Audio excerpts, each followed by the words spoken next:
Welcome to this completely unbiased and wildly chaotic video featuring Grand Theft Auto 5. The following content may include reckless driving, criminal behavior, bad decisions, loud explosions, and the destruction of criminal property. During these videos, I may also talk about pop culture, internet nonsense, celebrities, movies, games, and people in the chat. Any jokes, sarcasms, exaggerations, or insults directed at people, public figures, fictional characters, corporations, trends, or anything else are clearly comedic commentary and opinion, and are not statements of fact, nor representations of my real-life views or beliefs. This video is purely entertainment. Everything shown happens inside a video game where the laws of physics, morality, and traffic safety are optional. No real crimes were committed in the making of this video. No real people were harmed. No real allegations are being made about anyone living or dead. In fact, if it sounds ridiculous, then guess what? You guessed it. It probably is. If you are easily offended, allergic to sarcasm, or have a hard time placing your personal biases aside, feel free to leave now.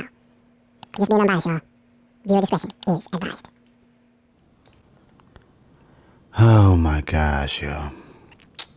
The level of degeneracy that the people online are comfortable with white knighting is absolutely despicable.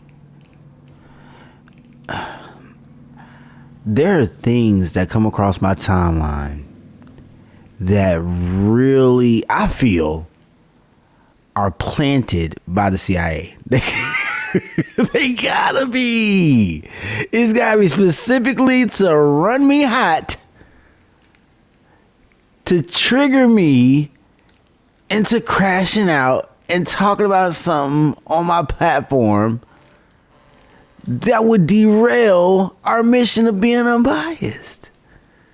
Goodness gracious, y'all.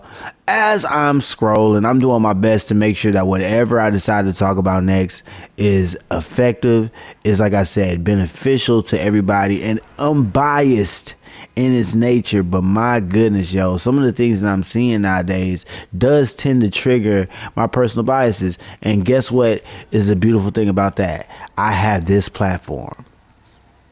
Because in the time that I have to build my own personal standards and ideas about how I feel about certain things that are popular, I also get the chance to be unbiased about them. So with that unbiased lens, I can be healthier in the way that I approach dissecting it. Yeah. If I put the unbiased lens on it before I put my personal bias lens on it, it's a lot easier for me to digest it.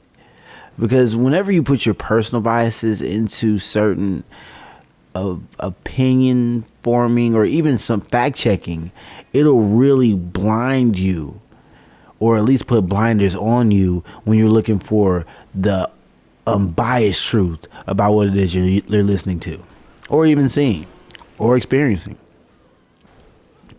It's damn. All right, we're back on track, y'all. My bad. Yeah, that was wild.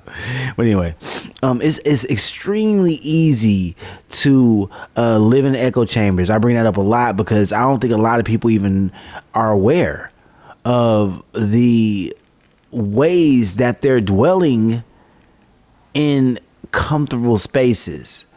There's quotes, and we've heard it all the time as youth. Life begins outside your comfort zone. Tony, bro, find this guy. Anyway, so yeah, we hear growing up, life begins outside your comfort zone and all that good shit. Well, while I'm not doubting that whatsoever, I think you got to kind of find some way that it makes it easier for people to do things that they're uncomfortable with. I believe that starts with faith and honesty. Yeah, the more I know I don't know, but there's comfort in knowing that I don't know it all. Yeah, like I love the fact that I'm not certain about everything. That makes me want to learn more. That makes me want to try harder to understand what it is I don't understand. Even if it's to know that I don't need to understand it. Now that's one of them ones, like, do you have the power to let power go? That's a very, very important question to ask yourself. And what I mean by that is, do you have the power to submit yourself to something that is clearly, obviously greater than yourself? And a lot of times that is the unknowing.